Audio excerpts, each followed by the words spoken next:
tenho uma palavra no coração para compartilhar com vocês. Hoje nós estamos na segunda noite dessa série Avivamento, ou Revival. É a série, inclusive, ou o tema, inclusive, da Conferência dos Jovens. E é interessante que eu vou fazendo ao longo do ano a ordem das séries que Deus vai nos despertando a ministrar. E eu conversando com o Bruno e com a Nath há alguns dias, ou algum tempo, eles me disseram que o tema da conferência que eles tinham sentido e orado era Revival. Eu disse, eu tenho uma das séries nossa, é Revival, vamos combinar para a gente fazer no mesmo mês, já fica uma coisa assim, mas é uma coisa muito de Deus. Deus falou o coração deles de um lado, falou do nosso do outro, e isso é mais prova de que a gente caminha, cada vez mais nessa inspiração do Espírito Santo e direção dele. Então eu quero convidar vocês para que a gente leia Isaías 6, versos 1 ao 5 e depois o verso 8. Eu sei que eu tenho que ser bem rápido aqui hoje, nós temos ceia para ministrar e a missão pega um pouco desse tempo, mas era importante também trazer essas informações para o coração de vocês e para a vida de vocês, para que fique tudo assim muito claro e para que vocês tenham cada vez mais desejo, ânimo por fazer, sintam-se cada vez mais dentro desse projeto. Então, Isaías 6, versos 1 ao 5, depois o 8, diz assim: no ano em que o rei Uzias morreu, eu vi o Senhor assentado num trono e exaltado, e a aba da sua veste enchia o templo. Acima dele estavam serafins, cada um deles tinha 6 asas. 2 cobriam o rosto, com 2 cobriam os pés, e com 2 voavam. E proclamavam uns aos outros: Santo, Santo, Santo é o Senhor dos exércitos. A terra inteira está cheia da sua glória. Ao som das suas vozes, os batentes das portas tremeram, e o templo ficou cheio de fumaça. Então gritei: ai de mim, estou perdido, pois sou um homem de lábios impuros e vivo no meio de um povo de lábios impuros. Os meus olhos viram o Rei, o Senhor dos exércitos. Vamos ler o verso 8. Então ouvi a voz do Senhor proclamando: quem enviarei? Quem irá por nós? E eu respondi: eis-me aqui, envia-me a mim. Amém. Irmãos, esse tema avivamento é um tema tão necessário para a vida do crente, que eu acho que se a gente passasse um ano aqui falando sobre avivamento, seria pouco. Porque entende-se avivamento de muitas maneiras, mas avivamento seria, em suma, para a gente, talvez ser bem simplório, a gente dizer que nós estaríamos vivendo numa plenitude da vontade de Deus, como igreja. E você viver numa plenitude da vontade de Deus, não é que vai ter um num nível espiritual e o outro num outro nível. Não, todo mundo está nessa plenitude. Todo mundo está vivendo um mesmo mover, uma mesma direção, uma mesma graça. Avivamento ou a ideia de avivamentos são essas coisas.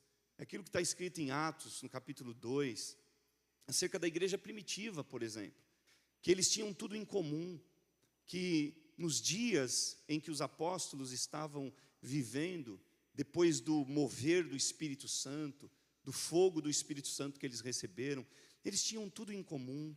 Eles perseveravam na doutrina dos apóstolos, na comunhão, nas orações, no partir do pão. Havia uma unidade. Eles não tinham cada um uma forma de viver, cada um ideal, um projeto particular. Eles tinham o mesmo propósito. E avivamento é a gente chegar numa medida de igreja desse jeito. É a gente saber que Deus está dirigindo-nos como igreja. Porque nesse tempo desse avivamento da igreja primitiva, as coisas que aconteceram foram assim, estarrecedoras. A gente vê Pedro chegando no capítulo 5 de Atos, junto à porta formosa, à porta do templo, encontrando um paralítico, olhando para ele: eu não tenho prata, não tenho ouro, mas o que eu tenho, eu te dou, levanta e anda, em nome de Jesus. E aquele cara saiu andando. E Pedro, tudo bem que era um apóstolo de Jesus, um dos principais apóstolos, mas essa graça, ela foi outorgada, ela foi dada como direito para todos nós como igreja. Não é uma graça só que são só os pastores, os ministros que são detentores dela. Isso é para todo aquele que crê no Senhor. Em meu nome, disse Jesus. Não é no cargo que vocês têm, não é na área em que vocês servem, não é a categoria clerical, sacerdotal, pastoral fará alguma coisa. Jesus disse: é em meu nome. Vocês vão curar os enfermos, vocês vão expulsar os demônios, vocês vão fazer coisas maiores do que eu já fiz. Então, avivamento é a gente estar vivendo aquilo que Jesus prometeu que a igreja viveria. E tudo aquilo que estiver fora daquilo que Jesus prometeu que a igreja viveria é um antônimo de avivamento. E é por isso que eu disse que a gente tem que falar isso mais vezes. É por isso que a gente tem que se inquietar, que a gente tem que acordar de madrugada e dizer: meu Deus, eu não estou sendo o homem que o Senhor quer que eu seja. Ou será que eu estou sendo o homem que o Senhor quer que eu seja? Será que eu estou sendo a mulher que o Senhor quer que eu seja? Cada um de nós fazemos as nossas indagações. A gente olhar e dizer assim: meu Deus, eu não estou sendo... Esses dias eu, estudando e pensando em avivamentos, voltei a ler livros que eu tinha lido no passado. Fui ler Leonard Ravenhill, um americano que escreveu acerca do avivamento. Por que tarda o verdadeiro avivamento, ou o real avivamento, disse Leonard, o título do livro do Leonard. Eu me envergonho quando eu leio aquele livro. Eu me envergonhei já no passado, quando eu li e reli ele esses dias, e me envergonho todas as vezes que eu leio. Esse homem falando de homens que tinham jornadas de 3 a 5 horas de oração por dia. E eu falo: meu Deus, a minha jornada de oração é no máximo meia hora, se eu juntar tudo. Então eu fico envergonhado, eu falo: Jesus, não é isso. Não é isso que Deus quer para a gente. E aí a gente, quando vai olhar para essas coisas... E para esse tema de avivamento, a gente olha, às vezes, e fala assim: não, mas aquele lugar está vivendo um avivamento. E às vezes até a gente pensa: não, a gente está vivendo um avivamento. A gente está tendo cultos alegres, a gente chora no culto, a gente vê pessoas vindo ao altar, se quebrantando. Então eu acho que é o avivamento. E eu queria falar um pouquinho sobre, antes de falar sobre o que é o avivamento, falar rapidinho sobre o que não é avivamento, para que a gente entenda um pouquinho melhor sobre essa matéria. Porque a gente vê igrejas, a gente assiste movimentos, a gente vê movimentos na internet, e a gente movimento de gente caindo, de situações que você fala: isso aqui é o avivamento. E se a gente for na Bíblia, o avivamento pode até trazer alguns desses sinais, mas ele não pode parar aí. Se ele não for amplo, se ele não for orgânico, integral, inteiro, não é um avivamento. É só uma ação isolada do que poderia causar o avivamento. Então, avivamento não é emoção superficial. Não é algo que eu sinto quando o louvor está cantando. Não é algo que eu sinto só quando o pastor está pregando, ou quando a palavra está sendo ministrada. E às vezes a gente vive situações assim, onde a emoção é tão grande no culto. Às vezes eu estou pregando e a graça de Deus é tão grande na minha vida que eu choro, eu não me contenho. Eu preciso dar uma parada, eu preciso segurar, mas dá para dizer que um momento no culto é avivamento? Não. Isoladamente não é. E é claro que faz parte, mas emoção superficial, não. A emoção deveria continuar na nossa vida. O dia que eu fui batizado com o Espírito Santo, um sábado à noite, num acampamento de jovens, acabou o culto. Foi todo mundo se divertir, brincar, como é feito. E eu não queria falar com ninguém. Eu fui para o meu quarto sozinho, porque tudo que eu queria é estar com Jesus. Tudo que eu queria é estar com o Senhor. Não que seja proibido a gente se divertir, mas a verdade é que a minha experiência com Deus estava sendo tão profunda, estava sendo tão palpável, que eu não queria outra coisa. Eu não queria a companhia do meu lourão que está aqui. Eu queria Jesus naquela hora. Sabe, para mim aquilo era o melhor. Então, avivamento não é uma emoção superficial. Não são manifestações físicas sem frutos espirituais. Por exemplo, Jesus disse, pelo fruto vocês conhecerão a árvore. E Jesus falou, naquele dia, uns vão chegar diante do trono de Deus, vão dizer, Senhor, mas eu curei em teu nome, eu preguei em teu nome. E o Senhor vai dizer, eu nunca conheci vocês. Porque avivamento não é manifestação física apenas, mas é fruto. É fruto do Espírito. Existe na Bíblia fruto de salvo e fruto do Espírito. Sabe, o fruto do Espírito, que é a única coisa que dá jeito no nosso temperamento? Fruto do Espírito. Que nada às vezes dá jeito no seu temperamento, mas o fruto do Espírito dá. E um avivamento é quando o fruto do Espírito toma conta. Então você fala assim, não, mas tem manifestações físicas. Olha, eu quando começo a falar, meu Deus, as pessoas sentem. Tá bom, elas sentem porque é a palavra que está falando, e é a palavra que é viva. E aí às vezes a gente se engana, a gente diz, sou eu. Eu sou o alvo daquilo que está acontecendo. Não, não sou eu. Tá? O que acontece aqui através da minha vida não sou eu, é o Espírito Santo. É a palavra de Deus. Não é o salmão. Tudo que acontece aqui é o Espírito Santo passando por mim e falando ao coração de vocês. Então, não adianta eu vir aqui e trazer manifestação física e não viver lá atrás. E não viver nos bastidores. E ser um pastor que odeia, um pastor que vinga, um pastor que não se importa. Não adianta nada. Então não é avivamento aquilo que traz manifestação física e não traz fruto espiritual. Não é avivamento aquilo que é movimento organizado e programado. Sabe, as grandes festas. E eu sou um apoiador e gosto de festas. E graças a Deus, um particular aqui, a nossa igreja não é uma igreja baseada em festas, né? A gente não é baseado em personalidades. Aqui não é, graças a Deus, a gente não tem esse negócio assim, sábado que vem vai estar fulano. O outro vai estar, meu Deus, vai estar um maior ainda. Não, quem está aqui todo sábado é Jesus. Não importa se é o Salmão quem pregue, se é a Ioná, se é o Josias, se é o Bruno. Não importa quem prega, o que importa é que Jesus está aqui, nós estamos aqui por causa dele. Então não é alguma coisa programada, não é alguma coisa organizada que a gente vai fazer. Isso aqui vai ter cara de avivamento. Não. Avivamento não é aumento numérico, sem transformação. Avivamento é um aumento numérico numa igreja acompanhado de transformações. Eu louvo a Deus porque nesse lugar a gente até demora a crescer, mas a gente acompanha a vida de todo mundo que cresce, que Deus nos dá. E o acompanhamento é a gente vê transformação. A gente vê a pessoa chegando, muitas vezes com coisas que o Senhor reprova, e daqui a pouco Deus mesmo se encarrega de falar o coração dessa pessoa, e ela começa a viver uma transformação. Porque avivamento não é aumento numérico. Avivamento não são experiências isoladas, individuais.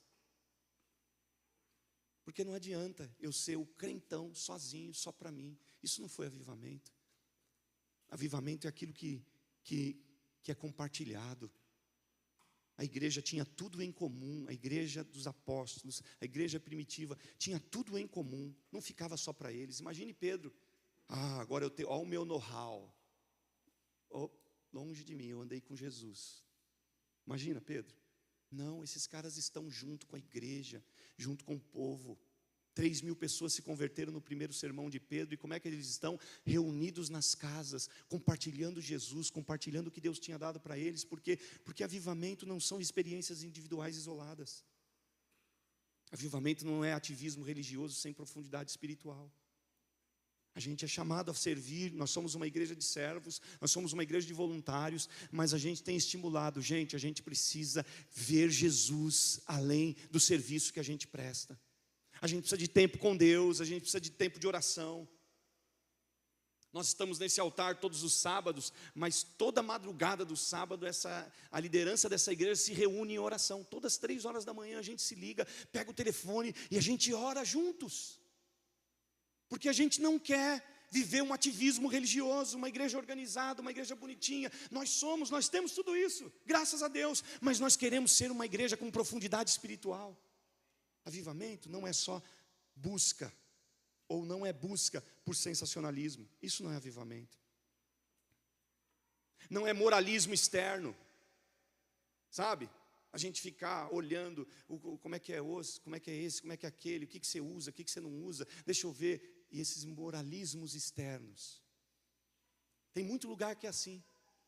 Dependendo do cabelo que você tem, você não está com Deus.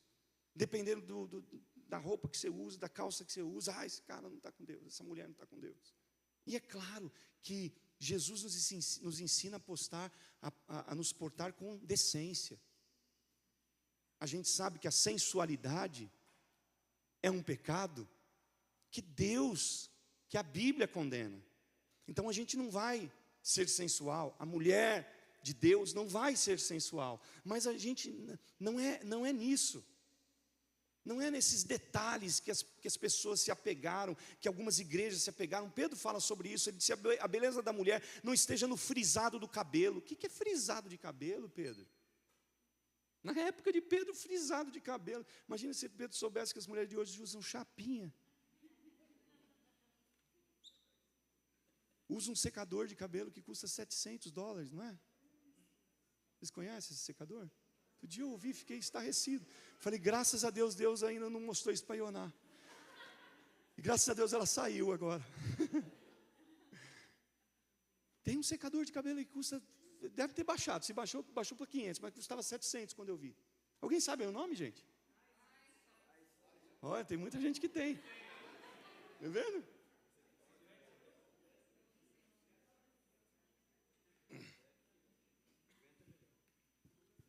E eu seco o meu cabelo com um secador. Já estou merecendo um. Tô. Não é moralismo externo. Não é foco só num determinado tipo de coisas. Por exemplo, dons espirituais. Isso não é avivamento. Não são resultados temporários. O avivamento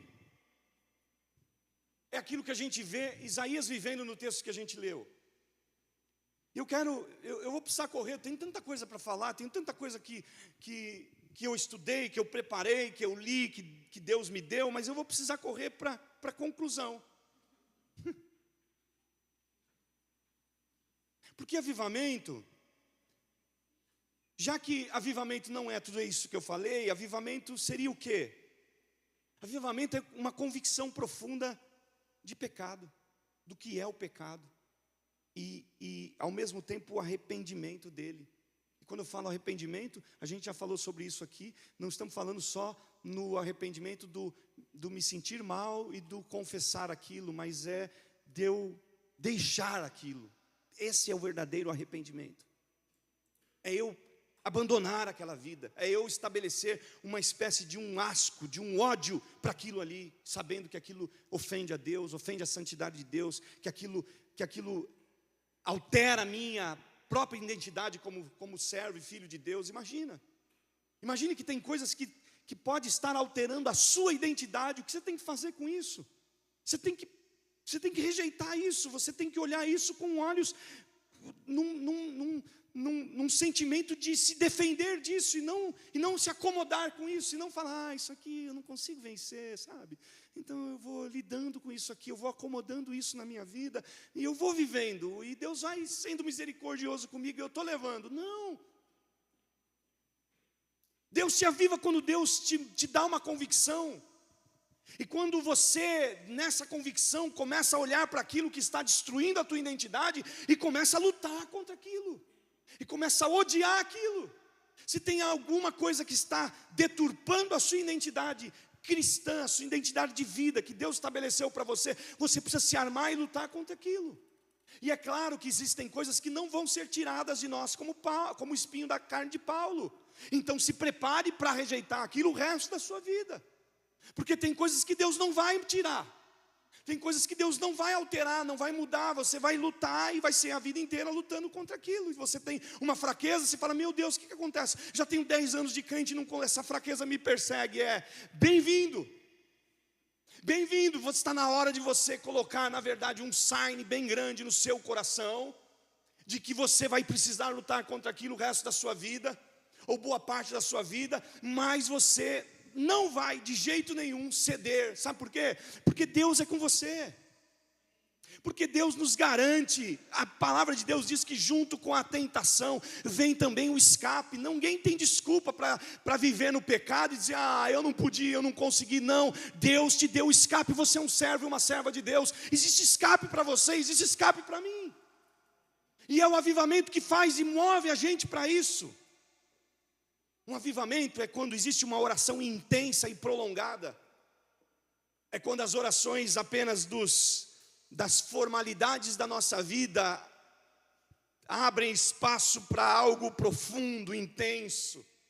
É você romper, é mais ou menos quem pratica esporte aqui, por exemplo, corrida.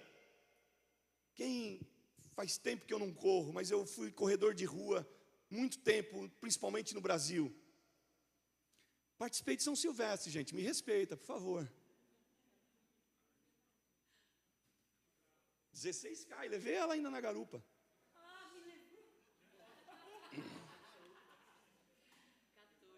Naquela época eu era o incentivo para ela no esporte. Hoje ela é para mim, mas naquela época eu que era o cara aqui. Gente, o primeiro quilômetro, o segundo, o terceiro é cruel, queima a perna, dói, a cabeça fala, para, você não vai aguentar. Daqui a pouco que você correu 5, 7, você está voando. Você está tirando de letra. Oração é a mesma coisa. Às vezes você ajoelha e você fala, meu Deus, vou parar. Você ora 2 minutos e levanta. Fala, não é possível, o relógio está contra mim, o relógio não andou. Experimenta persistir na oração. Experimenta passar dos 10 minutos, experimente passar dos 15 minutos, experimente passar dos 20 minutos. Organize a sua oração. Faz um projeto de oração, como é que você vai orar, e comece a se exercitar na oração, porque avivamento é uma oração intensa e prolongada. Avivamento são manifestações do Espírito, sabe? O Espírito Santo falando com você, de repente você fala assim, ai meu Deus, que é isso? Que é isso? Você recebeu o Espírito Santo e agora você tem direção dele. A gente se envergonha muitas vezes, né, de falar, isso aqui é do Espírito Santo, mas tem vezes que dirigindo eu mudo o caminho e quando eu vou me recobrar, por que eu mudei o caminho? O Espírito Santo fala comigo, eu fiz você mudar. E eu digo amém, glória a Deus. Então, o avivamento é isso, essas manifestações do Espírito Santo nos detalhes. De pessoas que você sente de liga e a pessoa está precisando. De pessoas que te ligam e de repente elas são bênção e canal de bênção na sua vida. De clientes com quem você se encontra, de pessoas com quem você se conecta, de coworkers, parceiros de trabalho que você tem relação diária. Ações do Espírito Santo movendo, isso é avivamento. Avivamento é uma renovação de santidade. É a gente renovar os votos de santidade. Eu estou vivendo o avivamento quando eu faço diante de Deus uma renovação dos votos de santidade. Porque a gente aceita Jesus e deixa tudo, e daqui a pouco a gente começa a trazer de volta. E é claro que tem coisa que a gente deixa que Deus nem mandou a gente deixar. Vou dar um exemplo. Quando eu vivi uma conversão radical, um dia eu perdi um culto, porque já contei isso aqui. Eu perdi um culto por causa de um jogo do Palmeiras. Um jogo do Palmeiras vale muita coisa, gente, menos culto. Menos perder culto ou compromisso com a mulher. E Deus falou comigo naquele dia e me repreendeu no meu coração. Eu indo para a igreja atrasado, Deus repreendeu o meu coração. Sabe o que eu fiz na semana seguinte? Peguei todas as camisetas do Palmeiras que eu tive e joguei fora. Eu interpretei aquilo, falei, isso aqui não é de Deus, isso aqui atrapalhou minha vida, pronto, vou jogar fora. E não vou dar para ninguém, porque quando um amigo meu soube que eu fiz aquilo, ele ficou bravo demais. Eu tinha umas 10, 12 camisetas da Mancha Verde, da torcida organizada, eu tinha um monte. Joguei tudo fora. Eu já devo ter umas 15 de novo lá no armário, gente. Então a questão é que tem coisas que às vezes você tirou. Como eu disse, a camiseta do Palmeiras não era um problema. Você tem uma camiseta, eu não uso. Hoje eu usei, por sinal, em casa. Hoje eu estava bem vestido em casa. Mas eu quase não uso. Então para mim aquilo, gente, existe um carinho, existe uma coisa que eu gosto. Mas o problema é quando a gente deixa a coisa que compromete de verdade, dali a pouco a gente traz de volta para a vida.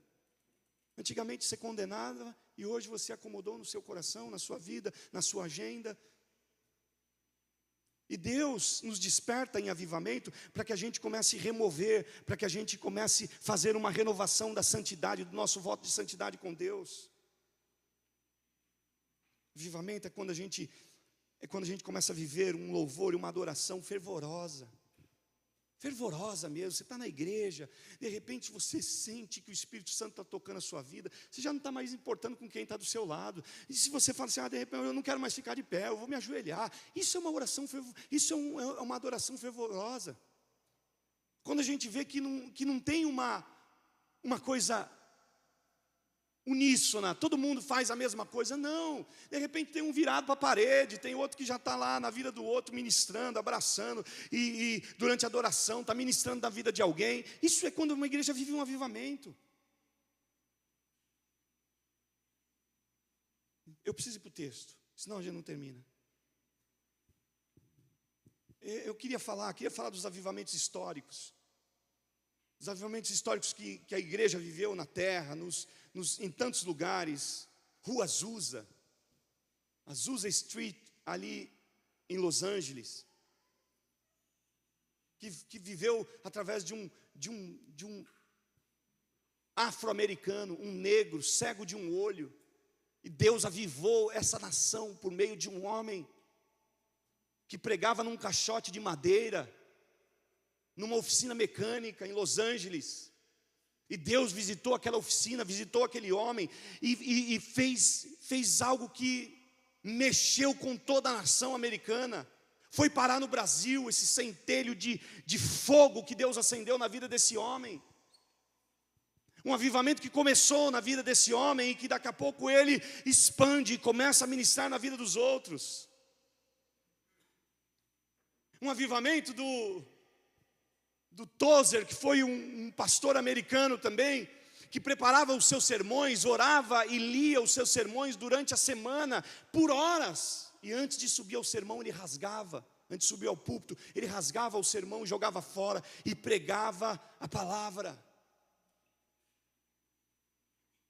Avivamentos, na época de Jonathan Edwards, em 1700, o Jonathan Edwards, que viveu também aqui em Connecticut, e que um dia pregou um sermão, e o tema do seu sermão era pecadores na mão de um Deus irado. Sabe como que as pessoas fizeram no meio do sermão? Começaram a gemer nas cadeiras. Os homens e as mulheres começaram a gemer, urrar, se agarrar nos bancos, porque eles começaram a perceber e se sentir que estavam caindo no inferno, na hora em que a mensagem era pregada.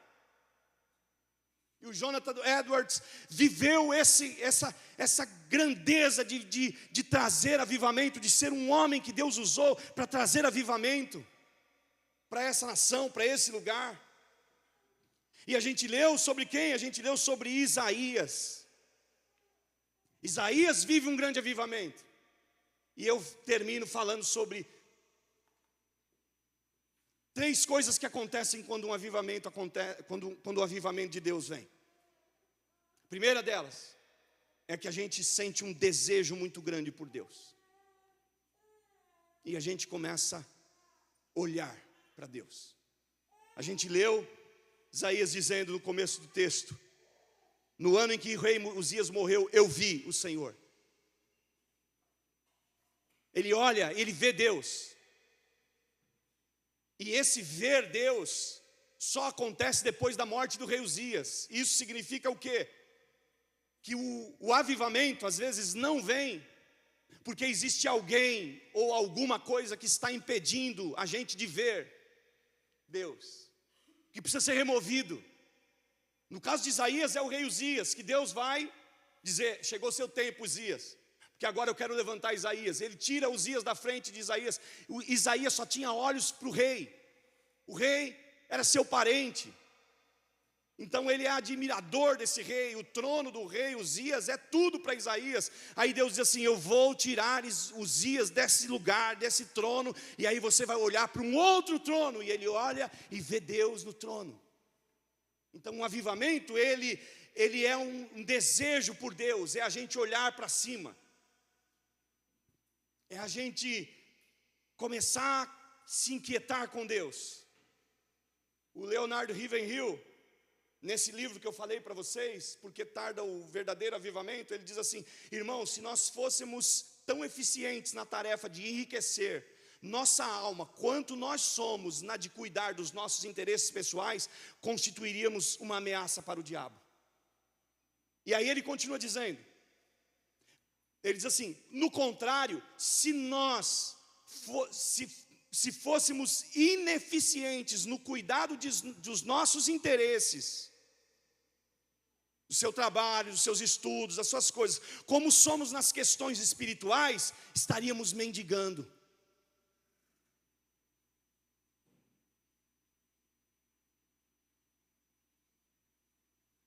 Ou a gente olha para cima, ou a gente coloca os olhos em Deus, ou a gente vai para casa e diz assim: hoje nada de TV, hoje é Deus. Ou a gente diz assim: eu vou colocar o relógio para despertar algumas madrugadas, porque eu preciso ouvir Deus, eu preciso falar mais com Deus. Ou a gente não vai viver isso que Deus quer que a gente viva, ou a gente não vai estar avivado, ou a gente vai ser parte daquilo que Jesus falou e profetizou: quando porventura vier o Filho do Homem, achará fé na terra? Porque daí até a fé vai se esvaindo e vai indo embora. A segunda coisa, quando um avivamento vem, o que acontece é que a gente passa a olhar não só para cima, mas a gente passa a olhar para dentro. É uma visão tridimensional, uma visão 3D.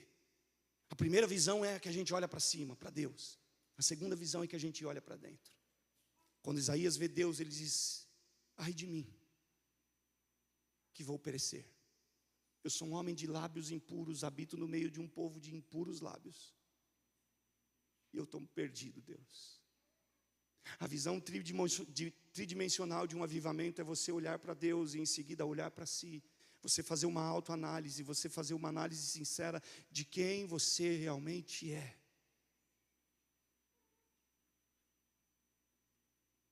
É a gente reconhecer aquilo que nós estamos vivendo.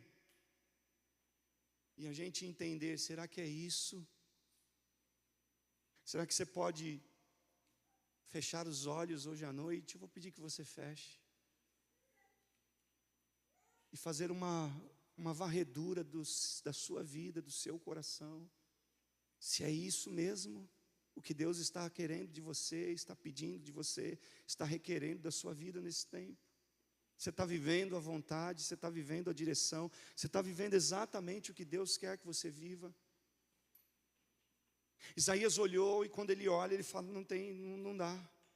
O problema que Isaías olha para ele é que ele vê que o problema de Isaías, ele está na boca. Porque havia um grande defeito. O defeito de Isaías é que ele era um boca suja. Aí ele diz: então não dá, eu vou morrer por causa dessa minha boca. E é maravilhoso que aquele que parece ser os maiores defeitos teus, Deus transforma nas tuas maiores virtudes. Deus faz de Isaías um profeta. Deus pega um boca suja e transforma ele num profeta que vai falar do seu filho, mais vezes do que todos os outros autores da Bíblia. Aquela que é a tua maior fragilidade, aquele que é o teu calcanhar de Aquiles, Deus está querendo transformar na maior virtude que você vai ter neste reino. É Deus transformando por meio do avivamento, por meio dessa sede, dessa gana que Deus faz nascer na gente, essas coisas. E por último, o avivamento faz a gente olhar para fora. O terceiro ponto da visão tridimensional de um avivamento é que faz a gente olhar para fora. Porque quando Deus diz assim, quem eu vou enviar? Quem vai por mim? Isaías fala assim, eu vou. Eis-me aqui. Eu vou, Deus, conta comigo. E nessa terceira dimensão, desta visão de Deus sobre o avivamento, ele olha para fora. Ele olha para fora e vê assim, já que Deus me tocou com uma brasa, eu vou ser agora essa brasa viva na vida das pessoas.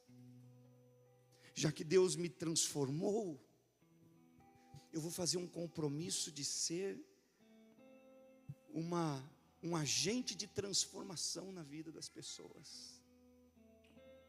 E Isaías estabelece o seu ministério. O livro das profecias de Isaías são livros de muitas profecias de esperança. Você pega o que tem em Jeremias e Ezequiel, que Deus usa numa outra área, você tem Isaías que é usado por Deus com palavras de redenção. De redenção. É Isaías que é usado por Deus para dizer: aqueles que esperam no Senhor renovarão as suas forças, caminharão, não se cansarão, correrão e não se cansarão, caminharão e não se fatigarão. É o Isaías que é usado por Deus para dizer que Deus haveria de visitar os montes, os vales, os lugares secos e transformar em rios. Sabe por quê? Porque ele tinha sido alvo dessa transformação.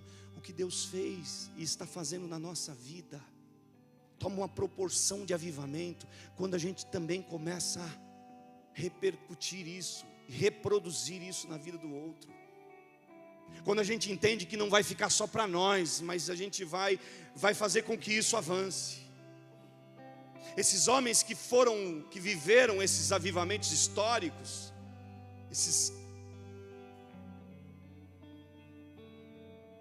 eram homens de fé, mas não havia um heroísmo neles.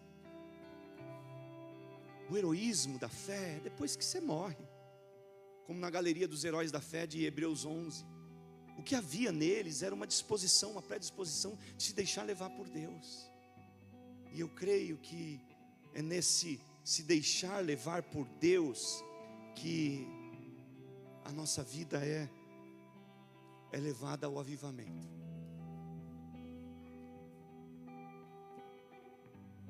Existia um avivamento na década de 90, chamado,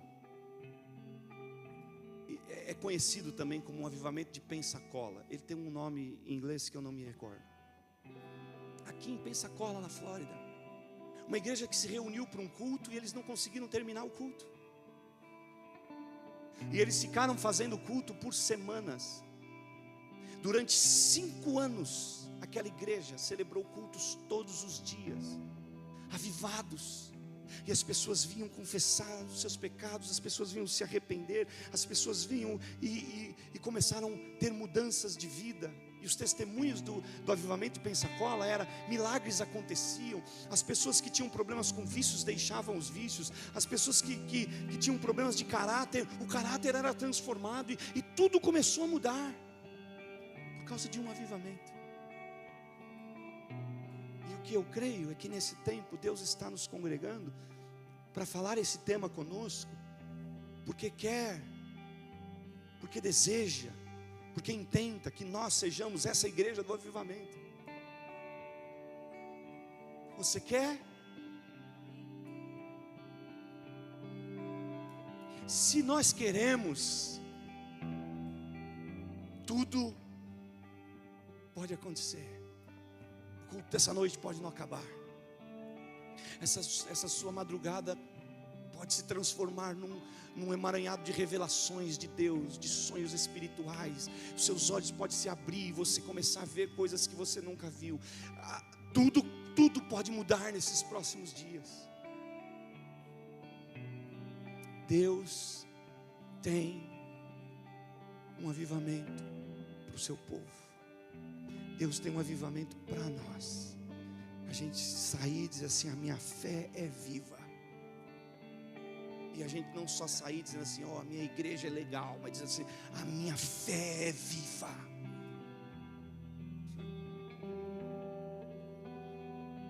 E se sua igreja deixar de ser legal, não importa, a minha fé é viva.